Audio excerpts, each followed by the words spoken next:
Buenos días, mi nombre es Violeta Quintela, soy asistente de la Clínica Ginecológica A y en el día de hoy vamos a hablar de restricción de crecimiento intrauterino. ¿Cuál es la importancia del tema? Es una complicación que cursa con un aumento de la morbi-mortalidad perinatal. Está asociada a secuelas a largo plazo tanto en la infancia como en la vida adulta, tiene una incidencia aproximada del 10% y en las diferentes sociedades científicas existen controversias, tanto en el diagnóstico como en el manejo. ¿Cuál es la definición? Bueno, antes de hablar de una alteración en el crecimiento, tenemos que saber qué es el crecimiento normal. Y es aquel que resulta de la división y crecimiento celular sin interferencias, que determina un recién nacido que ha expresado su potencial genético de crecimiento. ¿Cómo vamos a definir el crecimiento normal? Bueno, de acuerdo a las tablas poblacionales, es aquel que se sitúa entre el percentil 10 y el percentil 90. Y epidemiológicamente, aquellos fetos que crecen por debajo del percentil 10 son un grupo de fetos en los que habría mediado alguna condición patológica que impidiera expresar su potencial genético de crecimiento. Los fetos que crecen por debajo del percentil 10 son un grupo heterogéneo, en el que podemos diferenciar tres grandes grupos que corresponden a grandes grupos etiológicos, ¿sí? Los fetos con restricción de crecimiento intrauterino, propiamente dicho, son aquellos fetos pequeños, ¿sí? En los que, debido a una insuficiencia placentaria, no pueden expresar su potencial genético de crecimiento. Luego tenemos los fetos pequeños para la edad gestacional normales, que son aquellos fetos constitucionalmente pequeños, y luego tenemos a los fetos, los que se denominan los pequeños para la edad gestacional anómalos, en los cuales la causa es extrínseca a la placenta y en muchos casos es intrínseca al feto, como pueden ser los casos de cromosomopatías, malformaciones y en algunos casos también infecciones cornatales. Por lo tanto, recuerden que no es lo mismo hablar de pequeño para la edad gestacional que de restricción de crecimiento intrauterino. Cuando en este teórico nos vamos a centrar en el RCIU, que es aquel en el cual el mecanismo patológico es una insuficiencia placentaria, y vamos a excluir de este teórico a los pequeños normales y a los pequeños anómalos. ¿Cómo vamos a hacer el diagnóstico? Bueno, como ya dijimos, podemos medir el potencial genético de crecimiento.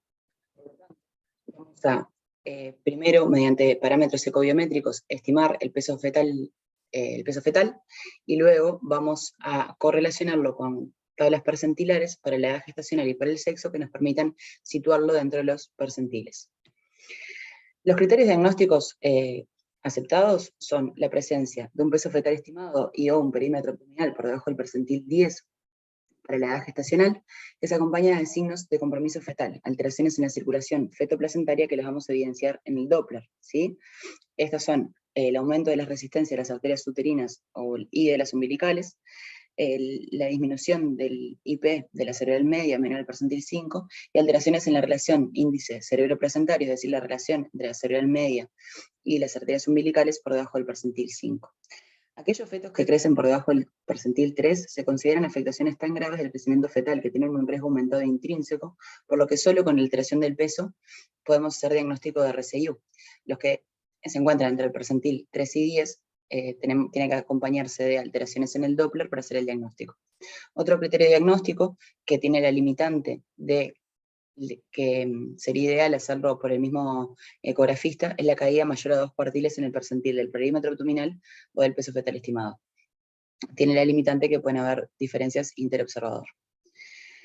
Bueno, si bien el diagnóstico va a ser ecográfico y la confirmación neonatal, tenemos elementos que nos permiten realizar la sospecha clínica, ¿sí? Primero, el insuficiente incremento ponderal, ¿sí? La impresión clínica de un feto pequeño, que si bien es un elemento subjetivo, puede permitirnos sospechar una alteración en el crecimiento, y la altura uterina discordante o estacionaria. Si bien es un elemento que tiene poca sensibilidad, es muy útil en la consulta para permitirnos sospechar alteraciones en el crecimiento fetal y seguir con el estudio. Recuerden que para esto es muy útil las gráficas que se encuentran en el dorso del carné obstétrico, que nos permiten graficar el crecimiento fetal y detectar precozmente alteraciones en la curva de crecimiento de cada feto individual. Luego que sospechamos una alteración en el crecimiento mediante la clínica, solicitamos una ecografía, ¿sí? El diagnóstico ecográfico requiere, primero, la correcta asignación de un feto a su edad gestacional. Los errores en el cálculo de la edad gestacional es el principal diagnóstico diferencial de esta patología. Luego tenemos que estimar el peso a partir de las biometrías fetales, y luego vamos a calcular el percentil de peso para la edad gestacional, ¿sí?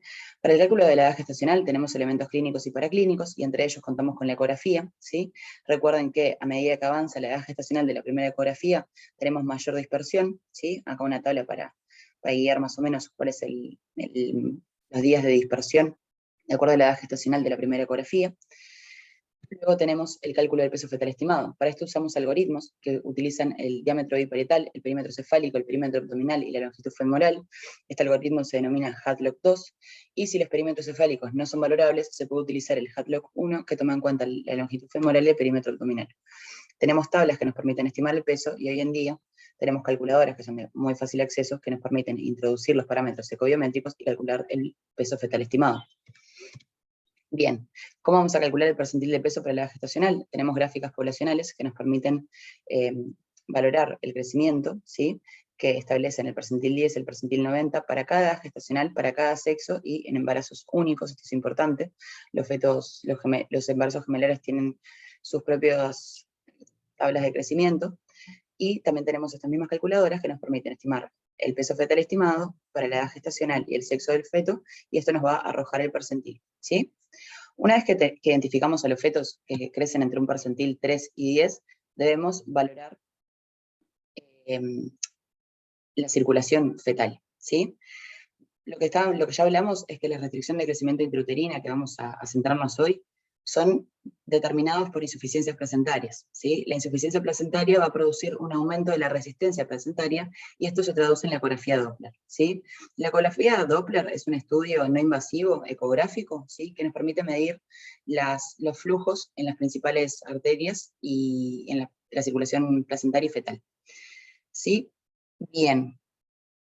La insuficiencia placentaria primero se va a manifestar como un aumento de la resistencia placentaria, ¿sí?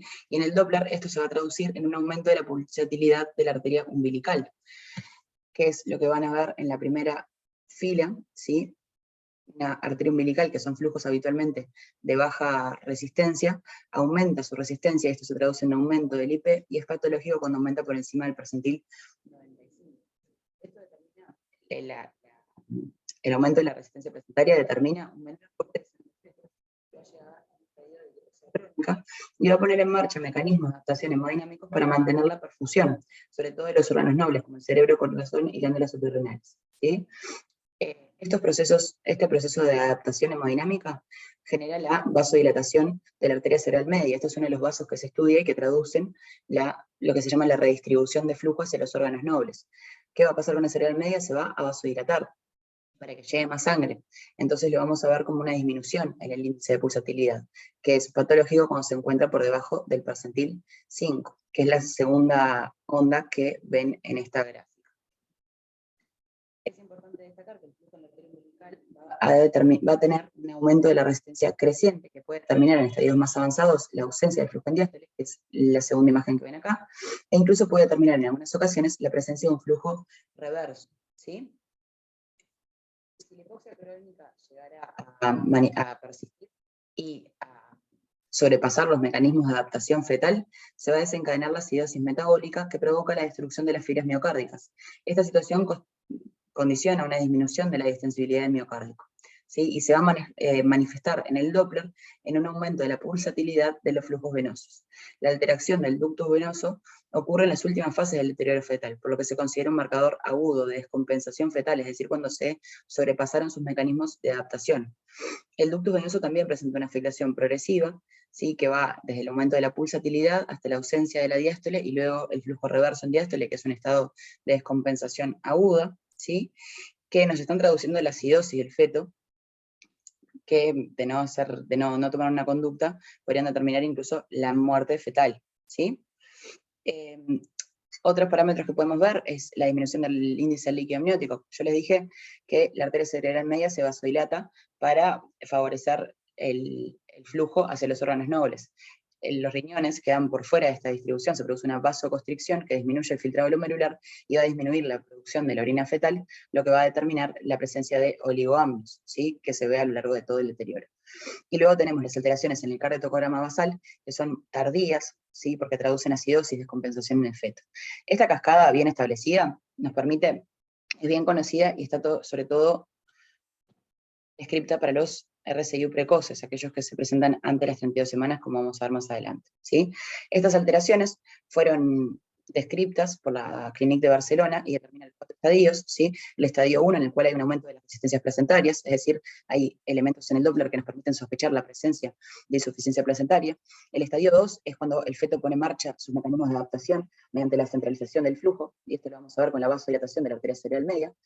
De progresar la afección, existe en el estadio 3 una hipoxemia, o una hipoxia descompensada, que determina lo que ya les dije, la isquemia de las fibrillas miocárdicas, ¿sí? Con aumento del flujo diastólico, que se traduce en aumento de la presión de los flujos venosos, que es lo que vemos acá en las alteraciones del ductus, ¿sí? Y en el estadio 4 es una situación francamente patológica de acidosis fetal, de descompensación, y se puede producir la muerte fetal en minutos. Esto lo vamos a ver con el ductus venoso invertido, y acá es cuando van a aparecer recién las alteraciones en el cardiotocograma basal.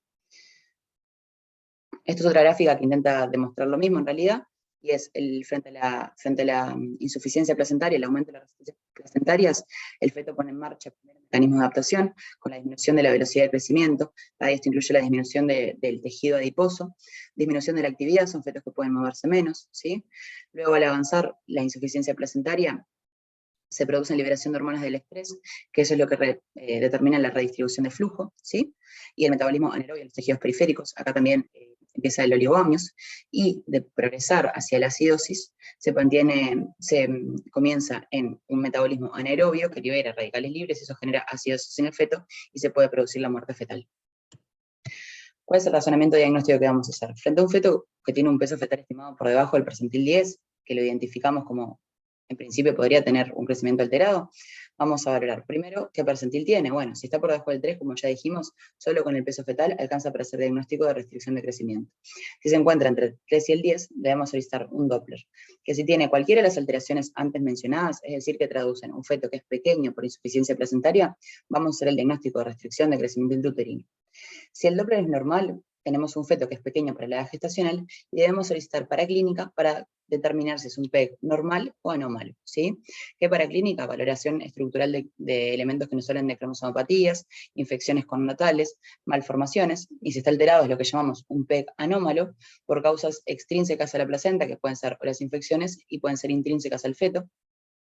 Y luego, si todo esto nos da normal, podemos presumir que este feto es un pequeño para la edad gestacional normal, es decir, es constitucionalmente pequeño, está expresando su potencial genético de crecimiento, que es menor al percentil 10. ¿Cuáles son los factores de riesgo? Bueno, los tóxicos, el tabaquismo, la cocaína, ¿sí? Los estados hipertensivos, la preeclampsia y la hipertensión crónica. Esto es así sobre todo para la restricción de crecimiento intrauterino por insuficiencia placentaria, la verdadera RSIU, dado que los mecanismos fisiopatológicos a nivel placentario son iguales para la preeclampsia y para la restricción de crecimiento intrauterino. Por lo tanto, son dos patologías que suelen estar muy asociadas. Las alteraciones de la nutrición, la desnutrición y la obesidad, ambas situaciones. El embarazo múltiple, el estrés materno, la violencia. Hay un estudio muy importante que demuestra que la violencia basada en género es un factor de riesgo independiente para la restricción del crecimiento intrauterino, los antecedentes obstétricos, las vasculopatías como la diabetes mellitus, el SAF, el lupus, las nefropatías, las enfermedades autoinmunes determinan alteraciones a nivel placentario, la edad, tanto mayor a 36 años como las adolescentes, y la anemia. Bien, ¿cómo vamos a clasificar la restricción de crecimiento? La podemos clasificar según los estadios del Doppler o según la edad gestacional, siendo el punto de corte arbitrario las 32 semanas.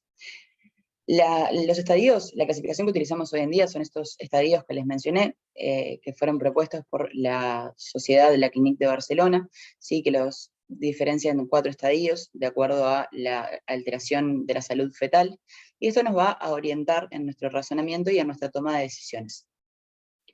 Luego tenemos la clasificación según la edad gestacional en RSIU precoces y tardíos, cuando se usa el punto de corte de 32 semanas, pero muchas veces se solapan. Hay fetos que tienen 33 semanas y se comportan como RSIU precoces, o viceversa, y no es una clasificación etiológica.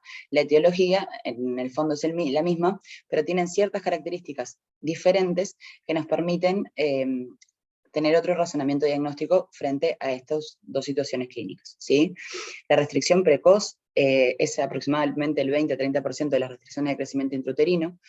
En el 50% de los casos son de causa hipoxia, y asocian mayor compromiso del territorio placentario, o sea, la vasoconstricción placentaria es en un mayor territorio, y hay una proporción importante, un 50%, que se asocia a causas genéticas cromosómicas infecciosas. Los PEG anómalos habitualmente realizamos el diagnóstico precozmente, ¿sí?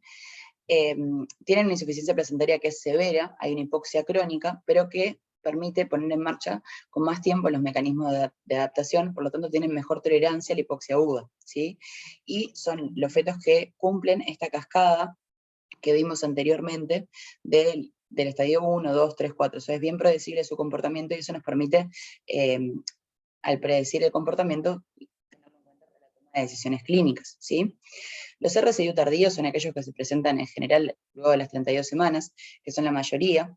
Si bien la causa también es hipóxica por insuficiencia placentaria, el compromiso no alcanza al 30% del territorio placentario.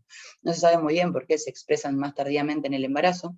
Si bien la insuficiencia placentaria es más leve, no tiene los cambios hemodinámicos adaptativos de la hipoxia crónica, ¿sí? Porque no le da el tiempo a ponerlos en marcha. Y esto determina una baja tolerancia a la hipoxia de esfuerzo, lo que puede resultar en óbitos inesperados.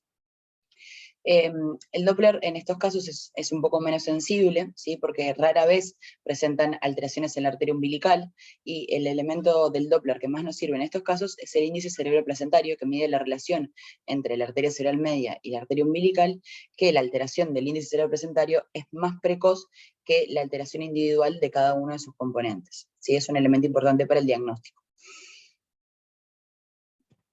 ¿Cuáles son las complicaciones que vamos a ver en la restricción de crecimiento intrauterino? Bueno, tenemos que dividirlos. A nivel materno, como ya dijimos, están asociados con el síndrome de preeclampsia-eclampsia, ¿sí? Lo que puede determinar las complicaciones propias de esa complicación. Tenemos mayor intervencionismo obstétrico, hospitalización prolongada. A nivel fetal, son fetos que tienen más riesgo de hipoxia intrauterina, hasta 7 veces más. ¿Por qué? Porque sus mecanismos de reserva están saturados, entonces frente a cualquier aumento de la demanda puede determinar hipoxia. También tienen más riesgo de prematurez, pero de prematurez lo que se llama iatrogénica o de causa médica, ¿sí? Que determina la interrupción del embarazo por el agravamiento de la salud fetal. El óbito es una importante complicación de la restricción de crecimiento intrauterino. El oligoamnios, como ya vimos, que es parte del síndrome de RCIU, pero que también es una de las complicaciones. A nivel neonatal, bueno, las derivadas de la prematurez tienen más incidencia en encefalopatía hipóxico-isquémica, parálisis cerebral, enterocolitis necrotizante, insuficiencia renal y alteraciones en el desarrollo. Y a largo plazo, mediante los cambios epigenéticos, se puede generar baja talla, obesidad, bajo rendimiento escolar y enfermedades cardiovasculares. Esto es lo que hablábamos de los cambios epigenéticos, sí que es súper importante porque a largo plazo en la vida adulta estos fetos tienen mayor riesgo de complicaciones como obesidad, diabetes, hipertensión, dislipemia, enfermedad cardiovascular. ¿Por qué? Porque esta patología va a generar cambios en la expresión del ADN, lo que en conjunto se denominan cambios epigenéticos, que condicionan la expresión de un fenotipo ahorrador, ¿sí? Y esto determina alteraciones en la lactancia, en el lactante, alteraciones en el desarrollo. Son niños con baja talla, obesidad, bajo rendimiento escolar, que en la vida adulta van a presentar esas enfermedades cardiovasculares y metabólicas, que van a determinar además un entorno materno desfavorable en esa madre, que aumenta el riesgo de tener una restricción de crecimiento intrauterino y se cierra el ciclo. Esto es súper importante porque antes eran consideradas enfermedades no transmisibles, y hoy en día sabemos que son enfermedades crónicas socialmente transmisibles, porque el entorno materno desfavorable agrupa muchos de los factores de riesgo que vimos antes, y esto va a determinar la presencia de la restricción de crecimiento. Y bueno, ¿cómo vamos a hacer el manejo de la restricción de crecimiento intrauterino? Una vez realizado el diagnóstico, no tenemos muchas herramientas para revertir la situación. Hoy en día no tenemos nada que nos permita revertir la insuficiencia placentaria. Por lo tanto, la principal conducta que vamos a tomar es el determinar el momento óptimo del nacimiento entre el entorno fetal, el entorno intrauterino que está siendo desfavorable, y los riesgos de la prematurez. Primero vamos a identificar si existen causas modificables. Vamos a hacer un análisis de en qué estadio se encuentra el feto, que nos permite realizar un diagnóstico también de cuál es la salud fetal en el momento que lo estamos viendo. Es importante la discusión con el equipo de neonatología, ¿sí? De acuerdo el momento óptimo para el nacimiento, cómo se va a manejar ese recién nacido cuando nazca. En general son decisiones que nosotros tomamos en conjunto, ¿sí? y estos son las edades gestacionales para cada estadio sugeridas por la Clínica de Barcelona, que es importante porque nos orientan, nos guían en la toma de conductas, pero recuerden siempre que estos pacientes son individuales, que tenemos que analizar de manera individual, ¿sí? A medida que avanza el deterioro fetal, va disminuyendo la edad gestacional en la que vamos a plantear la interrupción, porque siempre tenemos que tener en cuenta eso, un feto que se encuentra en un ambiente que le es hostil, o las complicaciones de que nazca un feto prematuro. Estos, nada, como les dije, son orientativos, los tenemos en cuenta, pero bueno, siempre hay que individualizarlo a cada paciente y a cada situación clínica. Eso es todo. Muchas gracias.